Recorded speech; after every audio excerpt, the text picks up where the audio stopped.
Bir paytlar Markaziy Osiyo mintaqasida bitta din juda ham keng tarqalgan, ya'ni u buddizm. Buddizm yoki buddaviylik.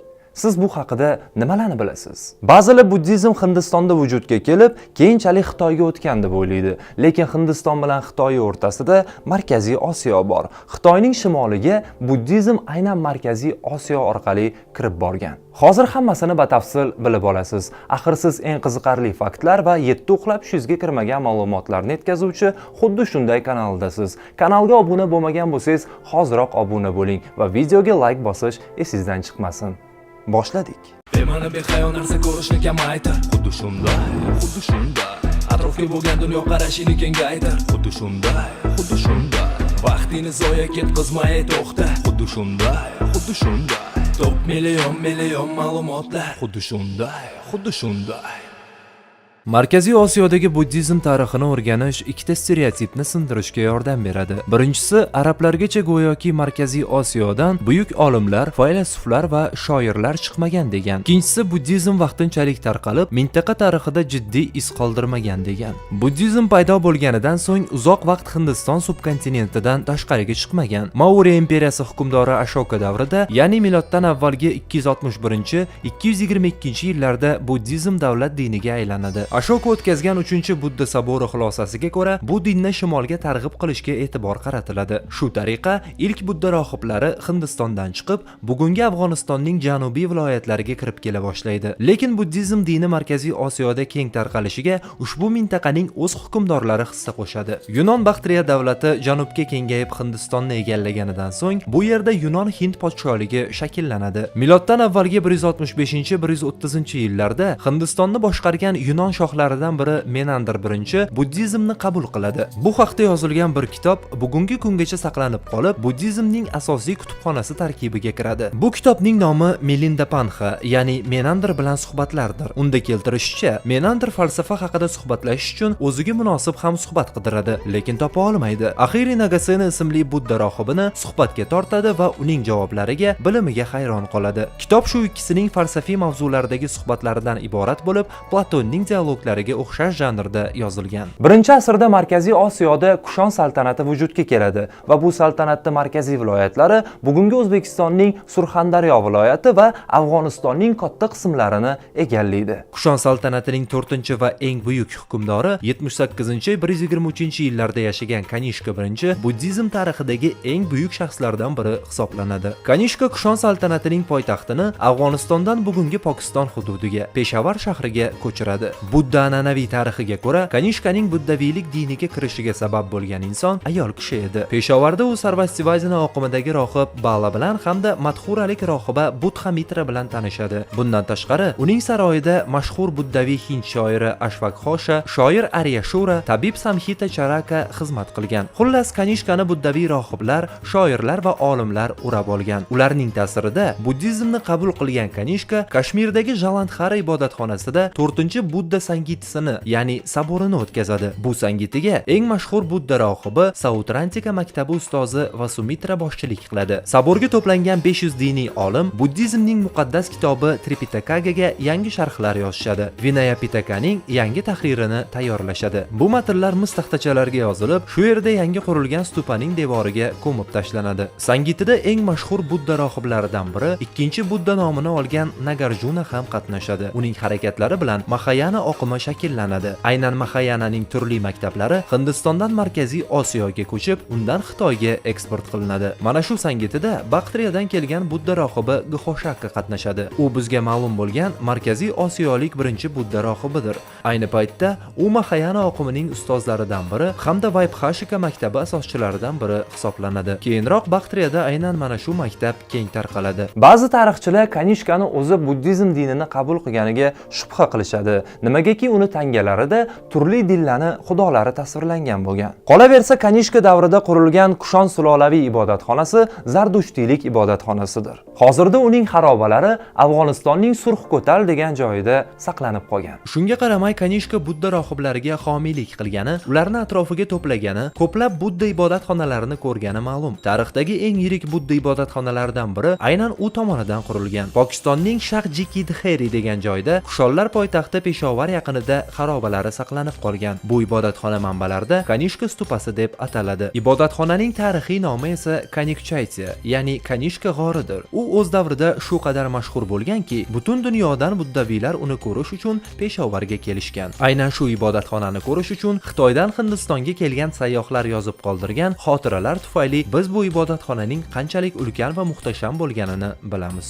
Lekin xitoylik sayyohlardan tashqari bizaga yaxshi tanish bo'lgan bir kishi bu ibodatxonani tasvirlagan. 1017-yilda Mahmud G'aznaviy Hindistonni egallaganida u bilan birga bu o'lkaga Abu Rayhon Beruniy ham keladi. U Peshavarda bo'lib Kanishka qurdirgan ushbu stupani tasvirlab beradi. Bugungi kunda ibodatxona xarobalari ochib o'rganilgan, undan Kanishkaning bir yozuvi ham topilgan. Bu yozuvda Kanishkaning Xuanxe daryosi bo'ylariga va Parfiyaga yurishlari tasvirlanadi. Kanishka Madxurada ham ulkan ibodatxona qurdirgan.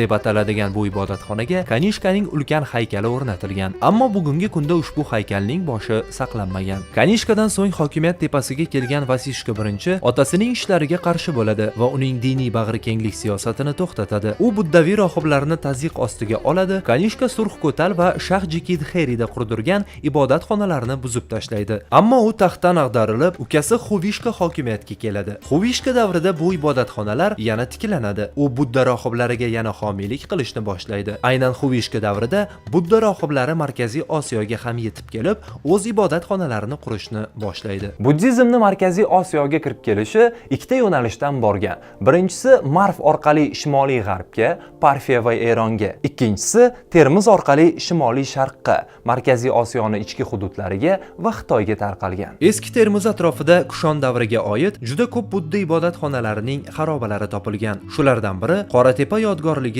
to'liq ochib o'rganilgan. U yerdan topilgan bir yozuvda aytilishicha, Hindistondan yo'lga chiqqan Mahasanghika oqimi rohiblari Termizda to'xtab, shu yerda ibodatxona qurgan. Yozuvda ibodatxonaning nomi ham yozilgan. Khedeva Kavihara. Shunday qilib, 2-asrda Termizda qurilgan va biz uning haqiqiy tarixiy nomini ham bilamiz. Xitoyga buddizmni olib kirganlar Markaziy Osiyodan chiqqan olimlar va tarjimonlar bo'ladi. Birinchi bo'lib Han imperatori Mindi 61-yilda buddizmga qiziqib, Yuezhilar huzuriga o'z elchilarini yuboradi. Yuezhilar xitoyliklarga buddizmni og'zaki o'rgatadi. Budda diniy matnlarini ham Xitoyga Markaziy Osiyo vakili olib kiradi. Xitoy solnomalariga ko'ra 148-yilda Anshigao ismli kishi poytaxt Loyanga ko'chib keladi. Anshigao Parfiyaning hukmron sulolasi Arshakiylar shahzodasi bo'lib, budda rohibi bo'lish uchun taxtdan voz kechgan edi. U o'zi bilan Amitabha Sutra nomli diniy kitobini olib kelib, uni xitoy tiliga tarjima qiladi. Keyinchalik u Xitoydagi birinchi buddizm maktabiga asos soladi. Bu maktabdan juda ko'p buyuk Xitoy olimlari yetishib chiqadi.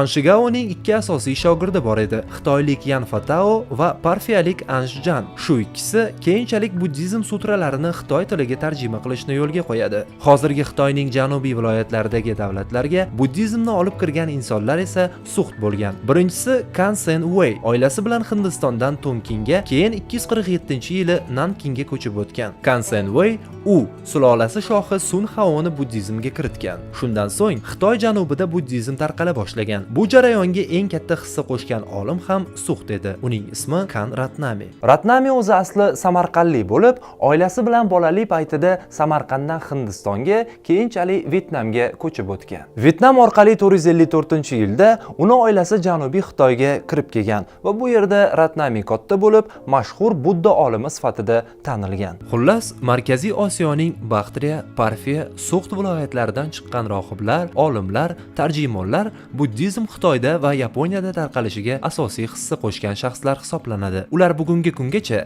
Xitoyda hurmat bilan eslanadi, lekin bizda ularni hech kim bilmaydi. Masalan, Baxtriyalik Lakakshema ismli rohib Anshigaodan biroz keyinroq Layanga ko'chib, bu yerda ikkinchi buddizm maktabiga asos solgan. Uning o'zi 14 ta diniy kitobni Xitoy tiliga tarjima qilgan. Yana bir baxtriyalik olim Dharmaraksha 36 ta tilni bilgan va diniy kitoblarni shularning bariga tarjima qilgan. Shular va yana boshqa ko'plab Markaziy Osiyo vakillari buddizm dini bilan bir qatorda kalligrafiya, ya'ni xattotlik san'atini ham shakllantirgan. Aynan buddizm kitoblarini chiroyli qilib yozishga bo'lgan ehtiyoj tufayli Xitoy kalligrafiyasi, ya'ni xattotlik san'ati vujudga kelgan. Buddizmning Xitoyga to Yaponiyagacha tarqalishiga hissa qo'shgan Markaziy Osiyo vakillari ichida bevosita bugungi O'zbekistonda tug'ilganlar ham bor. Shulardan biri Jiharmamitra bo'lib, u ham bir qancha kitoblar yozgan va tarjima qilgan. Jiharmamitra shu kitoblardan birida Termiz shahrida tug'ilib o'sganini aytib o'tadi. Kushonlardan keyingi davrda ham Markaziy Osiyoda Budda ibodatxonalari mavjud bo'ladi. Ular haqida Xitoy tarixchisi 8-asrda Markaziy Osiyo orqali Hindistonga o'tib ketgan Xuanzang yozib qoldiradi. Masalan, u Samarqand shahrida bitta Budda ibodatxonasi borligini yozadi. Arab istilosi davrida Budda ibodatxonalarini ko'pi buzib tashlanadi va buddistlar turkiy qabilalar boshqaruvidagi Shimoliy Turkiston va Yettisuvga qarab qochadi. Sharqiy Turkistonda hukm surgan Uyg'ur davlatlarida diniy bag'rikenglik bo'lgan. U yerda tangrichilik, moniylik, buddizm va xristian dini juda ham keng tarqalgan. Arablardan qochib Sharqiy Turkistonga borgan suxtlar, bakteriyaliklar va Markaziy Osiyoning boshqa xalqlari u yerga o'z kitoblarini ham olib boradi. Bevosita suxt, Toxariston va Xorazmda qolgan kitoblar esa arablar tomonidan yo'q qilinadi. Sharqiy Turkistonga olib ketilgan kitoblar tufayli biz Markaziy Osiyo xalqlarining islomgacha madaniyatini juda yaxshi bilamiz. Sharqiy Turkistondan 6-14-asrlarga oid 40 mingta yozma manba topilgan. Shular ichida suxt, turk, Baxtir,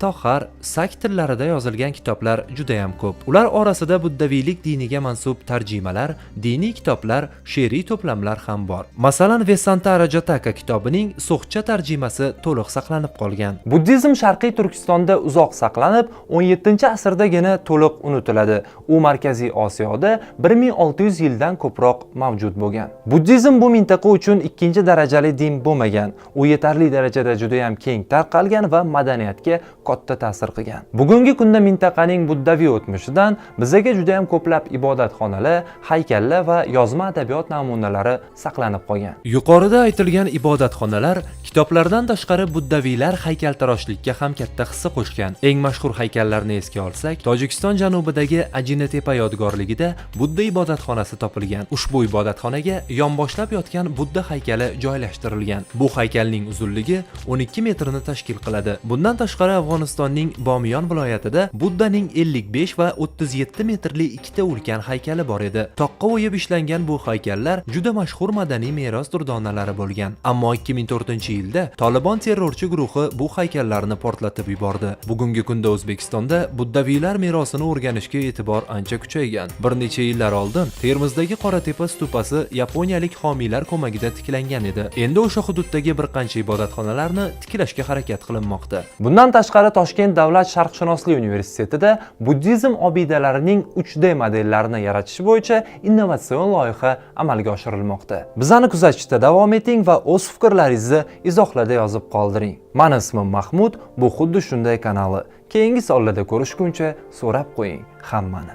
Xayr. Hey stop, keyingi kadr, motor kamera. Bu ko'rsatuvda hatto qanot yozadi hammeram. Faqat qiziqarli fakt, foydali kontent kuzatar bizani pensioner yoki student. Xuddi shunday tarzda davom etadi kanal. Xuddi shunaqasi bitta o'xshashi esa navam. Hoziroq yoqib qo'ng'iroq bo'lgin obuna, like va komment ayamagin so'ra.